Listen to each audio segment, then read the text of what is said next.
عبيدك للدار واملأ عالمنا الحب يا ذا الأسماء الحسنى.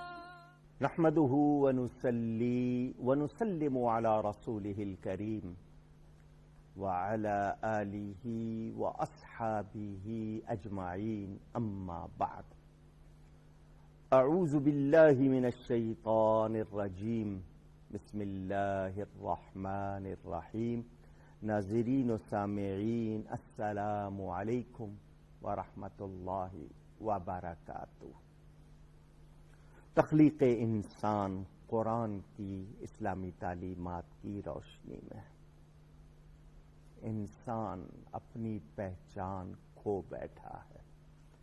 شکل و صورت کا تو انسان ہے مگر انسانیت بھلا بیٹھا ہے. اس کا انسان کا رتبہ کیا ہے؟ صرف ایک ہی جملہ کافی کہ فرشتوں نے اسے سجدہ کیا ہے. اس کے بعد کچھ اور جاننے کی ضرورت نہیں رہتی. مگر انسان کی حیثیت کتنی ہے؟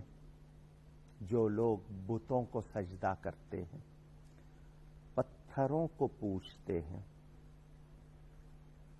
سورج چاند ستاروں کی پوجا کرتے ہیں، درختوں کے آگے جھکتے ہیں، جانوروں کو دیوتا مانتے ہیں، انسانوں کو خدا سمجھ لیتے ہیں، وہ اس انسان کے مرتبے سے آشنا نہیں ہے. یہ انسان جس کو وہ نہیں پہچان پائے، اسی لیے وہ مظاہر قدرت کے سامنے جھک رہے ہیں.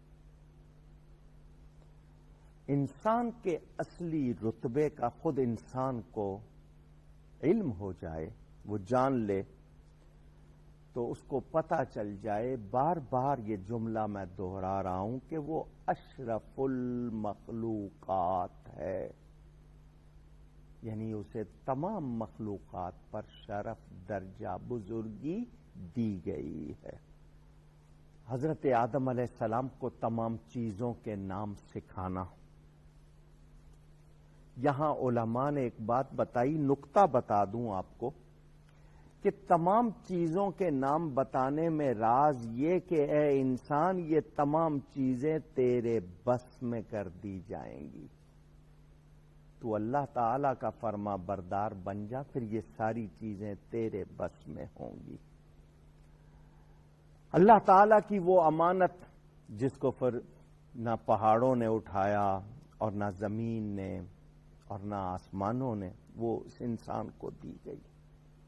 فرمایا گیا وَلَقَدْ كَرَّمْنَا بَنِي آدم، ہم نے اولاد آدم کو عزت دی ہے. یہ وہی انسان جس کو اللہ احسن تقویم فرماتا ہے کہ اس کو اللہ تعالی نے اس کی صورت پر پیدا کیا. یہ جلوہ الہی کا عکس ہے. چہرے پر مارنے اور چہرے پر وار کرنے سے منع کیا گیا. ماں باپ کو بھی، استادوں کو بھی، آقاؤں کو بھی کہا گیا کسی کو مارنا ہے چہرے پر نہ مارو، کہیں بگڑ نہ جائے، کیونکہ اللہ نے بنایا ہے. چہرے پہ مارنے سے منع کیا گیا. جو روایت ہے کہ اللہ تعالیٰ نے انسان کو اپنی صورت پر، مراد یہ کہ اپنی چاہ جیسا چاہا بنایا، اللہ تعالیٰ بے صورت. بلکہ یہاں تک بھی کہا گیا کہ ایک دوسرے کو کبھی غصے میں کہو تو یہ نہ کہو کہ تیرا چہرہ بگڑ جائے، یہ بھی منع کیا گیا. انسان میں خدا کی صفات کاملہ کا جلوہ، جھلک ملتی ہے. اب اس میں علم ہے، سماعت ہے، بصارت ہے، ارادہ ہے، غضب ہے، رحم ہے، سخا ہے. یہ کتنی خوبیاں میں گناؤں. یہ آئے تو گفتگو کے آداب کر جانتا ہے. یہ حقوق کی باتیں آئے تو حقوق اللہ ہوں، حقوق العباد ہوں، حق النفس خود اس کا اپنا حق ہو. اس کے اندر پھر خوبیاں نظر آتی ہیں، پھر نہ ناپ تول میں کمی کرتا ہے، نہ پھر یہ کسی کے لیے آزار کا باعث بنتا ہے، پھر وعدہ کرتا ہے تو پورا کرتا ہے، قول کا سچا ہے، اپنی عمدگی بھی چاہتا ہے، ارد گرد بھی ستھرائی چاہتا ہے۔ انسان کا چہرہ اس کی شخصیت کا آئینہ دار ہوتا ہے۔ حضور صلی اللہ علیہ وآلہ وسلم نے ہمیں اس کے حوالے سے بہت کچھ سکھایا۔ روئے زمین کی تمام چیزیں اس انسان کے لیے بنائی گئی، یہ انسان کا مرتبہ اس کو معلوم ہونا چاہیے۔ جتنے بھی مشرک ہیں وہ بتوں کی پوجا کریں یا ستاروں کی یا چاند کی یا سورج کی یا درختوں کی، وہ ان سب کے آگے جھک کر یہ ثبوت دیتے ہیں کہ یہ ان کے لیے نہیں بلکہ وہ ان کے لیے بنے، جبکہ خدا فرما رہا ہے یہ سب کچھ تمہارے لیے ہے، تم ان کے لیے نہیں ہو۔ وَسَخَّرَ لَكُمُ اللَّيْلَ وَسَخَّرَ لَكُمُ النَّهَارَ وَالشَّمْسَ وَالْقَمَرَ، کتنے قرآن کی آیتیں پڑھیے۔ نبی کریم صلی اللہ علیہ وسلم جو دین لے کر آئے اس نے بتایا۔ میرے پیارے نبی پاک صلی اللہ علیہ وآلہ وسلم کعبۃ اللہ میں آتے ہیں، غلاف کعبہ کو پکڑ کر کہتے ہیں اے کعبے تو مجھے بہت پیارا ہے، اللہ کے ہاں تیری بڑی شان ہے، مگر مجھے قسم ہے اس رب تعالیٰ کی جس کی قبضہ قدرت میں میری جان، اللہ کے نزدیک مرد مومن کی عزت و شان حرمت اے کعبے تجھ سے زیادہ ہے۔ آج میں اور آپ اس انسانیت کو کہاں کھو بیٹھے، وہ رتبہ کہاں چلا گیا، مجھے اور آپ کو پہچاننا ہوگا۔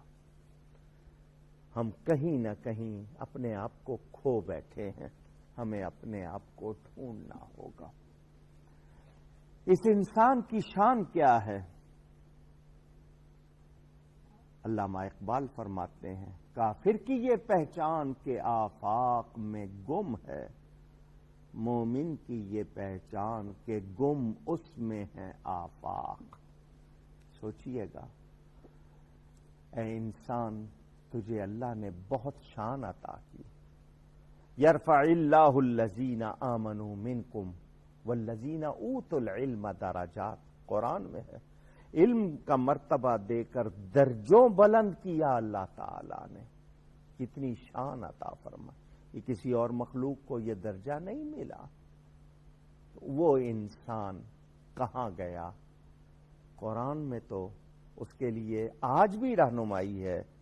اگر آج بھی وہ کہتے ہیں نا صحیح ٹریک پر، رائٹ ٹریک پر آ جائیں، آپ صحیح راستے پر آ جائیں، تو پھر آپ کے لیے یہ دنیا بھی جنت کا نمونہ بن سکتی ہے۔ سورۃ الزلزال، اس کو سورۃ الزلزلہ بھی کہتے ہیں۔ 99 اس سورت کا نمبر، اس کی آیت نمبر 3، وقال الانسان ما لہا، یہاں بھی لفظ انسان آیا۔ جب زمین زلزلہ آ جائے گا نا، زمین تھر تھرانے لگے گی پوری شدت سے، اور جو کچھ زمین کے اندر ہے وہ باہر پھینک دے گی، تو انسان کہے گا دیکھ کر حیران ہو کر اسے کیا ہو گیا، یہ کیا ہو رہا ہے؟ کیا مطلب کہ وہ انسان جو قیامت کا شدت سے انکار کرتا تھا، قیامت نہیں آئے گی، بس زندگی ہے، جو کرنا کر لو، دوبارہ کس نے دیکھا ہے، کل کس نے دیکھا، مزے کرو، وہ لوگ جب قیامت کو دیکھیں گے، آج ان کے سامنے دلائل رکھے جاتے ہیں۔ موئنجو ڈرو پاکستان میں ہے، دنیا میں کتنی جگہ جو زمین میں دھسا دیے گئے، سب کچھ سامنے کی باتیں ہیں۔ جن بستیوں پر عذاب آیا، اپ سائڈ ڈاؤن کر دیا گیا، بتایا گیا یہ دنیا ہے، آخرت کا عذاب ابھی باقی ہے۔ تو جب وہ دیکھے گا، ابھی تو مانتا نہیں ہے، جب دیکھے گا ہیں یہ کیا ہو گیا، یعنی اس دن وہ ششدر رہ جائے گا، حیران کیا ہو رہا ہے یہ۔ اور ایمان والوں کا علم کہتے ہیں نا یقین کے درجے کو پہنچ جائے گا۔